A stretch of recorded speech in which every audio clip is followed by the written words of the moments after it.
নমস্কার আমার প্রিয় দিদি বোনেরা বন্ধুরা, রিয়াল ব্লগার মাম্পি চ্যানেলে সবাইকে স্বাগত। যে যেখান থেকে আজকের ব্লগটি দেখছো সবাইকে অনেক ধন্যবাদ আর ভালোবাসা জানিয়ে আজকের ভিডিওটি শুরু করছি। সকালটা দেখে মনে হচ্ছে বর্ষা নেমেই গেল। গত রাত্রি 3টে নাগাদ প্রচুর ঝড় বৃষ্টি হয়েছে। সকালবেলা দেখো এই যে গাছের মাথাগুলো দেখি সব হেলে আছে। আর এর মধ্যে এই গাছটা আমার ভীষণ প্রিয়, এটা হলো সজনে গাছ। সজনে গাছ ভর্তি করে সজনে ডাঁটা হয়ে আছে। এই গাছটা দেখলে আমার বাড়ির ওদিকের কথা মনে পড়ে, কারণ আমাদের ওদিকে প্রায় বাড়িতে সজনে গাছ আছে, এইভাবে সজনে ডাঁটা হয়ে থাকে। আর এই যে এখানে আসার পরে আমার চোখে একদম কারো বাড়িতেই সজনে গাছ চোখে পড়ে, শুধুমাত্র এই বাড়িতে আসার পরে দেখলাম। তো দেখতে ভীষণ ভালো লাগে, গাছ ভর্তি সজনে ডাঁটা হয়েছিল। তো দেখি সকালবেলা আজকে গাছটা একদম হেলে গেছে, দেখে একটু খারাপই লাগছিল। আর সকাল সকাল যেহেতু প্রচুর বৃষ্টি, যার জন্য ঘুম থেকে উঠতে একটু লেট হয়ে গেছে। আয়ুষ্মানের স্কুলও ছিল না। আর বৃষ্টির দিনে সকালবেলা ঘুম থেকে উঠে সবার আগে যেই কাজটা করা সেটা হলো ব্রেকফাস্ট বানানো, কারণ লেট করে ঘুম থেকে উঠলে তো সবার খিদে পেয়ে যায়। তো ঘরের কাজকর্ম সব কিছুই করতে হবে, সবই করব ধীরে সুস্থে। তার আগে ভাবলাম আগে পেটটা শান্তি করে নিই, কারণ ওই কাজ করতে করতে এ বলবে খিদে পেয়েছে ওর জন্যে এটা বানাবো সেটা বানাবো, ওভাবে কাজ করে আমি একদমই শান্তি পাই না। তো সকালবেলা গরম গরম রুটি বানিয়ে নিলাম, তার সাথে চা বানিয়ে নিলাম, দুধ চা। বেশ অনেক কয়েকদিন পরেই দুধ চাটা খাওয়া হচ্ছে, শীতকালে তো মাঝে মাঝে খাওয়া হয়, আর এই যে এরকম বৃষ্টি পড়লে ভালো লাগে। আর আমি না চা রুটি খেতে খুব পছন্দ করি, মানে ভীষণ ভালো লাগে। অনেকে রুটির সাথে অনেক কিছু পছন্দ করে, কিন্তু আমার রুটির সাথে গরম গরম দুধ চা হলে ব্যাস। তো ছেলের জন্য একটা ডিম পোচ করে নিয়েছিলাম, ও তো আবার চা খাবে না। তো এদিকে দেখো চায়ের কালারটা কি সুন্দর এসেছে। আর এই দুধ চায়ের মধ্যে কিন্তু আজকে চিনি দিয়েছি, কোনো জ্যাগেরি পাউডার বা গুড় ইউজ করিনি। একটু রুটিন মেনে চলাটা ভালো, কিন্তু মাঝে মাঝে একটু নিজের পছন্দেরও খেয়াল রাখতে হয়, তাহলে যে একঘেয়েমি ব্যাপারটা লাগে সেটা আর থাকবে না, কেটে যাবে। তো সকালের ব্রেকফাস্ট করার পরে কিন্তু আমার অনেক কাজকর্ম রয়ে গেছে। আর সত্যি কথা বলতে ঘুম থেকে যখনই উঠি না কেন, ওই একটা না আমার কাজের ছন্দ আছে, সেই ছন্দ অনুযায়ী একটার পর একটা ঠিক সময় মতো কাজকর্ম গুছিয়ে নেব। তো এদিকে দেখো চা খাওয়া হয়ে গেছে, এখন এই বাসনটা মেজে নেব। আর এদিকে কিন্তু চা বানানোর সাথে সাথে ওই যে চায়ের ক্যাংটা সাথে সাথে ধুয়ে রেখেছিলাম। তো এইভাবে যখন যেই কাজটা আমার হাতের সামনে আসে সেটা তখনই করে নিই। এর জন্য কি হয়, আমি একা হাতে অনেকগুলো কাজ বা অনেকটা দিক সামলে উঠতে পারি। এটা একটা কিন্তু বেশ পজিটিভ ব্যাপার, যখনকার কাজ তখন করে নেওয়া। আর যদি জমিয়ে রাখি তাহলে অনেকগুলো কাজ যখন একসাথে হয়ে যাবে তখন তো ভীষণ চাপ মনে হয়, আর অত কাজ একসাথে করতেও ভালো লাগে না। এখন সকাল 10টা মতো বাজে, বাইরে কিন্তু ওই রিমঝিম বৃষ্টি এখনও পড়ছে। বৃষ্টিটা মনে হচ্ছে আর কমবে না, আর যার জন্য তোমাদের দাদাকে বললাম যে আজকে আর বাজার থেকে কিছু আনার প্রয়োজন নেই, ঘরে যা আছে তাই রান্নাবান্না হবে। মাঝে মাঝে একটু যা আছে সেটা দিয়ে চালিয়ে নিতে হয়, আর মাছ মাংস কিছু আনার প্রয়োজন নেই। আর গত দিনে তো মাংস খাওয়া হয়েছিল, যার জন্য আরও বেশি করে মানা করলাম। আর হয় কি, বৃষ্টির দিনে না ওই আমি সব সময় যেটা আছে একটু শর্টকাটে রান্নাবান্না করি, অত কিছু গুছিয়ে গেছে রান্নাবান্না করতে না আমার ভালো লাগে না। মনে হয় যে তাড়াতাড়ি করে কাজগুলো সেরে যদি একটু বসা যায় তাহলে বেশ ভালো হয়। তো এদিকে দেখো প্রত্যেক দিনের টুকটাক যে কাজকর্মগুলো সেগুলো তো আর ফেলে রাখলে চলে না, সেগুলো করে নিচ্ছি। এই যে ঘরটা একটু ক্লিন করা, জিনিসগুলো একটু মুছে নেওয়া, যেটা আমার রুটিনের মধ্যে পড়ে। আমার না রেস্ট করতে বা নিজের মতো একটু সময় কাটাতে ভীষণ ভালো লাগে, কিন্তু বিশ্বাস করো আমার ঘরটা যদি এলোমেলো হয়ে থাকে তাহলে আমি একদমই সেই সুযোগটা কাজে লাগাতে পারি না, কারণ ওই ঘরের কাজ ফেলে রেখে ঘুমিয়ে থাকা বা সমস্ত কিছু কাজ পড়ে আছে আর আমি রেস্ট নিচ্ছি, অন্যভাবে সময় কাটাচ্ছি, সেটা কেন যেন আমার দ্বারা একদমই হয় না। কিন্তু যখন শরীর অসুস্থ থাকে তখন তো আর করার কিছু থাকে না। আর আমি একটা ট্রিক্স সবসময় ফলো করি, যদি দিনের বেলা একদমই সময় না পাই হাতে ঘরের কাজগুলো গুছিয়ে নেওয়ার, তাহলে সন্ধ্যের পরে যখন আমার হাতে সময় থাকে সেই সময়টা আমি সেই কাজগুলো করে নিই। এমন অনেক কিছু ঘরের কাজ থাকে, যেমন হয়তো আলমারিটা গুছিয়ে নেওয়া, বা অনেকগুলো কাপড় রয়ে গেছে যেগুলো হয়তো সারাদিন একদমই সময় পাইনি ভাঁজ করার, বা ছেলের পড়ার টেবিলটা একটু গুছিয়ে নেওয়া। অনেক সময় হয় কি কিচেনের ক্যাবিনেটগুলো অনেকটা এলোমেলো হয়ে যায়। তো আমি যেটা করি, ওই রাত্রেবেলা রান্নাবান্না মানে যখন ডিনার করব তার আগে সেগুলো গুছিয়ে নিই, তারপরে ওই ডিনার করার পরে কিচেনটা একদম ক্লিন করে নিজে একটু ফ্রেশ হয়ে তারপরে ঘুমোতে যাই। আর আমি একটা জিনিস দেখেছি, আমি সকালবেলা খুব অ্যাক্টিভ থাকি, তারপরে যত বেলা হতে থাকে আমি একদম ল্যাদখোর হয়ে যাই, আর কিছু আমার করতে ভালো লাগে না।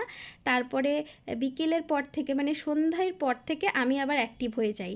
এই যে মাঝখানের যে সময়টা, এই সময়টা যে আমার কি খারাপ অবস্থা যায় সেটা আমি বলে বোঝাতে পারবো না। মানে এই যে দুপুরবেলা 2-3টে নাগাদ আমার কাজ করতে, রান্নাবান্না করতে, কিছুই করতে ভালো লাগে না। মনে হয় যে একটু শুয়ে থাকবো, বা যেই কাজগুলো একটু বসে বসে করা যায় সেগুলো করব, বা ছেলেকে সময় দেব, সেটা ভালো লাগে। কিন্তু অনেকে আছে না সারাদিন ধরে বেশ অ্যাক্টিভ থাকে, সেটা আমার দ্বারা হয় না। আবার সন্ধেবেলা যখন আবার নিজের রুটিনে ফিরে আসি তখন আবার বেশ চনমনে লাগে। তো আসলে এক একজন এক এক রকম কাজ করে অভ্যস্ত, তো আমার ক্ষেত্রে আবার সেটা সকালবেলার দিকটাতে আমার বেশ ভালো লাগে। কাজকর্মগুলো সমস্ত গুছিয়ে নিলাম, আর ওই বেলা হয়ে গেলে ঘরদোর মুছবো, তারপরে বিছানা তুলবো, রান্নাবান্না করব, সেটা একদম আমার মানে ভালো লাগে না।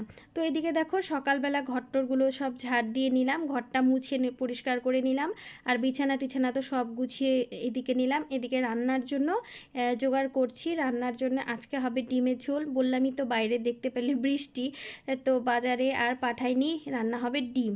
আর আমার ঘরে তো নিরামিষে একদমই চলবে না, মাছ আর চিকেন বা মাটন আনা হয়নি যেহেতু, তাহলে অবশ্যই অবশ্যই ডিমটাই রান্না করতে হবে। আর এদিকে রান্না হবে মিষ্টি কুমড়ো ভাজি করব, আর দেখি কি করা যায়, আর যদি কিছু করলাম, না হলে বাকিটা রাত্রেবেলা করব। এত বৃষ্টির জন্য সকালবেলা থেকে অনেকবার কারেন্ট যাওয়া আসা করছে। আমার এই বাড়িতে একটা সুবিধে হলো, কারেন্ট যদি একদম নাও থাকে তারপরেও জলের সমস্যাটা নেই। আর যেমন আমি অন্যান্য জায়গাতে ভীষণ জলের সমস্যায় ভুগেছি এর আগে যেখানে ছিলাম, মানে একটু কারেন্ট যাওয়া মানে আমার সব কাজ বন্ধ করে রাখতে হতো, আর আমি পায়ের উপর পা তুলে বসে থাকতাম। এখন আর সেই সুযোগটা নেই, যদিও সেই সুযোগটা আমি একদমই নিতে চাই না। আমার মনে হয় যে এই যে সময়ের কাজ সময়ে করে ফেলি, এটাই ভালো। কারেন্ট চলে গেছে, আর লাইট জ্বলছে ইনভার্টারে। মিক্সি চলবে না, এই তো শিলনোড়া নামিয়ে নিয়েছি, কারণ কারেন্টের অপেক্ষায় থাকলে রান্না করতে অনেক দেরি হয়ে যাবে। আর ভাবলাম সকাল সকাল রান্নাটা করি, কারণ পুজো বাকি আছে। তো এখানে দেখো সব মশলা একসাথে নিয়ে নিয়েছি। আর সত্যি কথা বলতে জিরে, গোটা জিরে আর গোটা ধনে, এই দুটো জিনিস আমার একদম বাটতে ভালো লাগে না, এত সময় লাগে। তো মিক্সি থাকলে একটু ভালো হয়, কিন্তু কিছু করার নেই, রান্না তো করতে হবে, খেতেও হবে।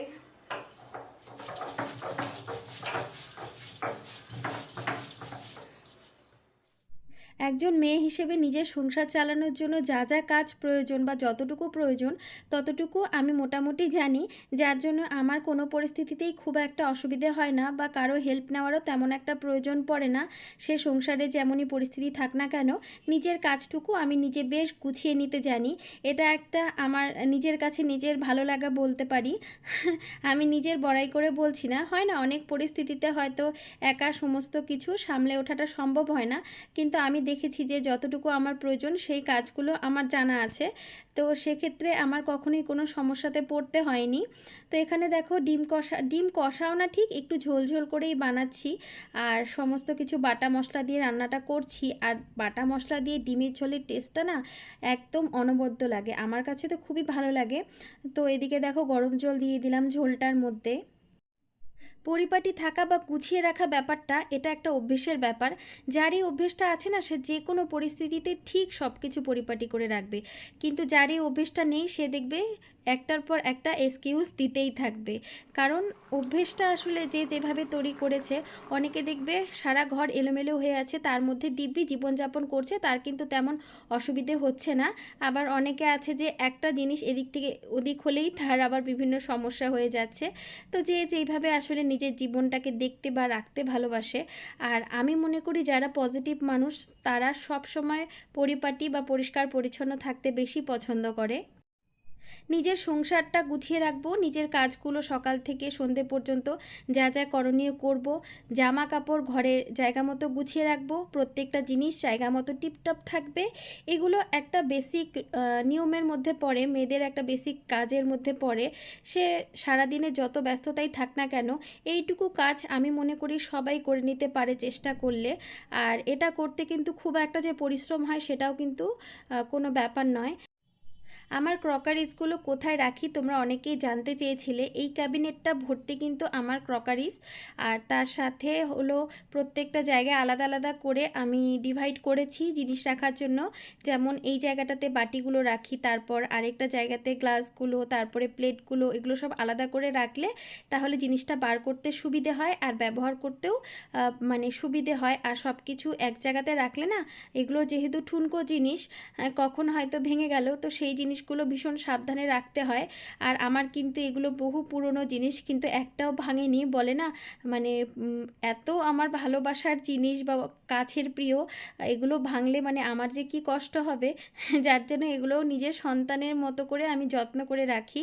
প্রত্যেকটা জিনিস যখনই আমার ব্যবহার করা হয়ে যায়, সাথে সাথে আমি আবার ধুয়ে মুছে জায়গা মতো রাখি, আবার পরের দিন যখন লাগবে আমি এখান থেকেই বার করি। আর আমার কিচেনের মধ্যে তো অত ক্যাবিনেট বা অতটা স্পেস নেই যে ওখানে কিচেনে রাখবো। কিচেনে মোটামুটি স্টিলের বাসনপত্র আর প্রত্যেক দিনের ব্যবহারই কিছু জিনিসপত্র রয়েছে, আর বাদবাকি যেগুলো একটু ফ্যান্সি সেগুলো ওই ক্যাবিনেটগুলোর মধ্যেই প্রত্যেক দিন গুছিয়ে রাখি। নিয়মিত যখন একটা সংসারকে একটু একটু করে গুছিয়ে নেব, তখনই কিন্তু সেটা পরিপাটি থাকবে। কারো দ্বারাই একদিনে সব কিছু গুছিয়ে নেওয়াটা একবারে সম্ভব নয়। একটু একটু করে যখন এফোর্ট দেব, তখন কিন্তু নিজেরও ভালো লাগে, সংসারটাকেও দেখতে ভীষণ সুন্দর লাগে। তো এখানে দেখো ঘরের কাজকর্ম মোটামুটি সব কিছু কমপ্লিট করেছি, দুপুরের খাওয়া দাওয়া এই তো করতে বসেছি। আর এখানে তোমাদেরকে দেখাচ্ছিলাম যে মিষ্টি কুমড়োটা ভেজে নিয়েছিলাম তার সাথে, আর ডিমের ঝোল করেছিলাম। এটাই করেছি কারণ তোমাদের দাদা বললো এই দিয়ে হয়ে যাবে। বৃষ্টিটা কমে যাওয়ার পরে আকাশের একটা অপূর্ব দৃশ্য দেখতে পেলাম, আর তার সাথে যেটা দেখতে পেলাম, আমার বিছানায় বসে বসে পাহাড়টা এত সুন্দর দেখা যাচ্ছিল। আর বৃষ্টি হওয়াতে আকাশটা অনেকটা পরিষ্কার হয়ে গেছে। এই সিনটা যে আমার এত ভালো লাগে, ভীষণ প্রিয় একটা দৃশ্য, যেটা আমি যখন আকাশটা পরিষ্কার থাকে মন ভরে দেখি। তো এই তো সব কাজকর্ম শেষ করে এখন পাহাড় দেখার পালা। চলো আজকের ভিডিওটা এখানেই শেষ করছি। আশা করছি তোমাদের ভালো লেগেছে। দেখা হবে পরবর্তী ব্লগ।